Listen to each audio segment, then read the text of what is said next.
Hi guys, I hope everyone is good. Today I'm coming up with 13 set of vocabulary. Kindly watch the video until the end because I have given some examples for you. Now we shall start with the first one. Leisure, leisure, ஓய்வு நேரம். Liberty, liberty, சுதந்திரம். Blurry, blurry, மங்கலான. Misty, misty, தெளிவற்ற மூடுபனி சார்ந்த. Mysterious, mysterious, மர்மமான, விளங்காத, புரியாத. Malady, malady, பிணி, நோய். Dazzling, dazzling, திகைப்பூட்டும். Manifest, manifest, வெளிப்படுத்துதல். Smash, smash, முரட்டுத்தனமாகவும் ஓசையுடனும் ஒன்றை பல துண்டுகளாக உடைத்தல். Vengeance, vengeance, பழிவாங்குதல். Now we shall start with example sentences. First one, leisure, ஓய்வு நேரம். It's your leisure time. You can do whatever you want to do. It's your leisure time. You can do whatever you want to do. இது உங்களுடைய ஓய்வு நேரம். நீங்க என்ன செய்யணும்னு நினைக்கிறீங்களோ அதை நீங்க செய்யலாம். Second example, don't waste your leisure time. Don't waste your leisure time. உங்களோட ஓய்வு நேரத்தை வீண் பண்ணாதீங்க. Second one, liberty, liberty, சுதந்திரம். Example sentences. Liberty is the state of being free from oppressive restrictions. Liberty is the state of being free from oppressive restrictions. சுதந்திரம்ங்கிறது ஒடுக்குமுறை கட்டுப்பாடுகளிலிருந்து விடுபட்ட நிலை. Second example, I don't need to get liberty from you. It's already in my hand. I don't need to get liberty from you. It's already in my hand. நான் உங்ககிட்ட இருந்து சுதந்திரம் பெற வேண்டும் அப்படிங்கிற தேவை இல்லை. அது ஆல்ரெடி என் கையில இருக்கு. Third one, blurry, blurry, மங்கலான, தெளிவில்லாம இருக்கிறது. First example, the screen is very blurry to me. I think I have to check my eyes. The screen is very blurry to me. I think I have to check my eyes. எனக்கு திரை ரொம்ப மங்களா இருக்கு. என்னோட கண்களை நான் check பண்ணணும் அப்படின்னு நினைக்கிறேன். Second example, yesterday when I was sitting in the park, I saw a stranger, but his face was very blurry to me. Yesterday when I was sitting in the park, I saw a stranger, but his face was very blurry to me. நேற்று நான் பார்க்ல உட்கார்ந்துட்டு இருந்த போது ஒரு புதிய நபரை நான் பார்த்தேன். அவரோட ஃபேஸ் எனக்கு மங்கலாக தெரிந்தது, மங்கலாக இருந்தது. Fourth one, misty, misty, தெளிவற்ற மூடுபனி சார்ந்த. First example, today the weather is misty here. Today the weather is misty here.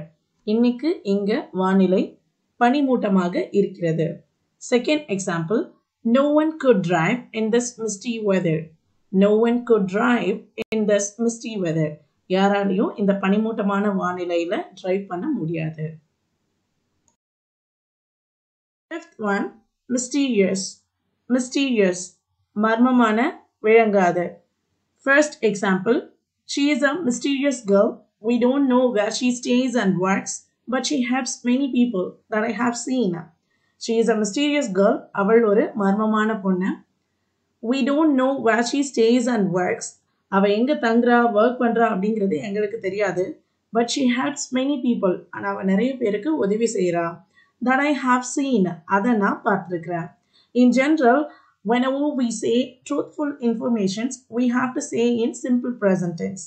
She is a mysterious girl. We don't know where she stays and works, but she helps many people that I have seen.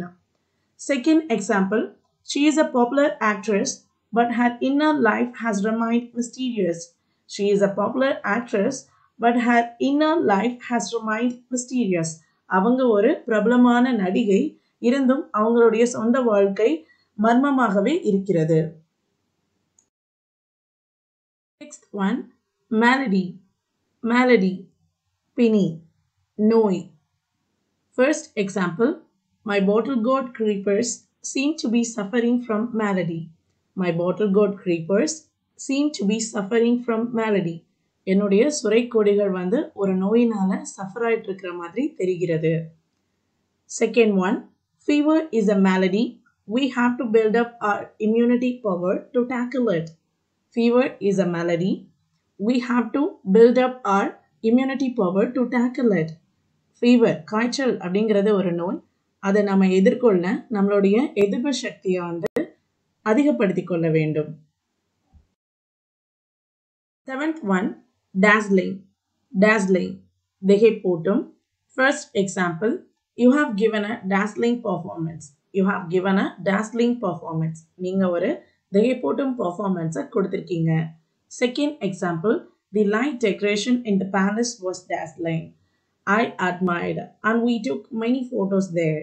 The light decoration in the palace was dazzling.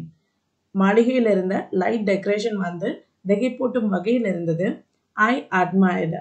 அட்மையர்டுனா ஒரு விஷயத்த போற்றி புகழ்தல், இல்லைன்னா வந்து மகிழ்ந்து நோக்குதல். நான் வந்து ரொம்ப மகிழ்ந்து அதை வந்து பார்த்தேன். And we took many photos there. அது இல்லாமல் நாங்கள் அங்கே நிறைய ஃபோட்டோஸ் வந்து எடுத்துக்கிட்டோம். Eight one, manifest. மேனிஃபெஸ்ட் வெளிப்படுத்துதல். First example, my friend manifested that she was not interested in marriage during her engagement. No one expected it. My friend manifested that she was not interested in marriage during her engagement. No one expected it. என்னோட friend அவளோட என்கேஜ்மெண்ட்டின் போது அவள் மேரேஜில் இன்ட்ரெஸ்டடாக இல்லைங்கிறத வெளிப்படுத்தினா. யாருமே அதை எதிர்பார்க்கவில்லை.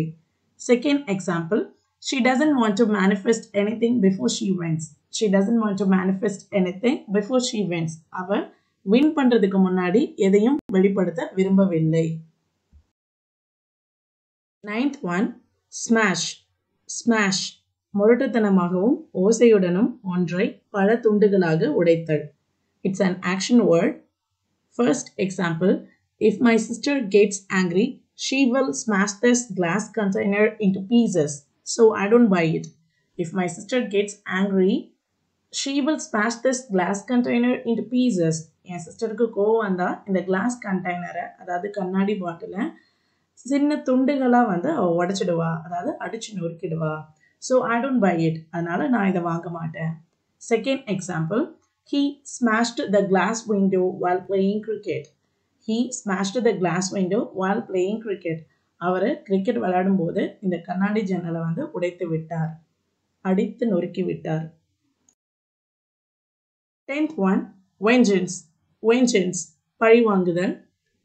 First example, don't show your vengeance. He didn't do anything purposely. Don't show your vengeance. He didn't do anything purposely. நீங்க உங்களோட பழிவாங்குதலை காண்பிக்காதீங்க, அவர் எதையும் வேண்டுமென்றே செய்யவில்லை. Second example, you don't get anything by showing your vengeance on him. Meanwhile, your character will get worse. You don't get anything by showing your vengeance on him. அதாவது உங்களுடைய பழிவாங்குதலை அவன் மேலே காண்பிப்பதன் மூலம் உங்களுக்கு எதுவும் கிடைக்க போறது இல்லை, உங்களுக்கு எதுவும் கிடைக்காது. Meanwhile, இதற்கிடையில் your character will get worse. உங்களுடைய குணம் வந்து மோசமாகிவிடும். That's it guys. With this we shall wind up. I hope you will like this video. If you like it, kindly give a thumbs up and subscribe to my channel.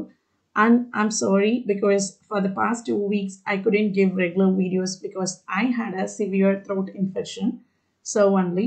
But hereafter you will get regular videos. And thank you all.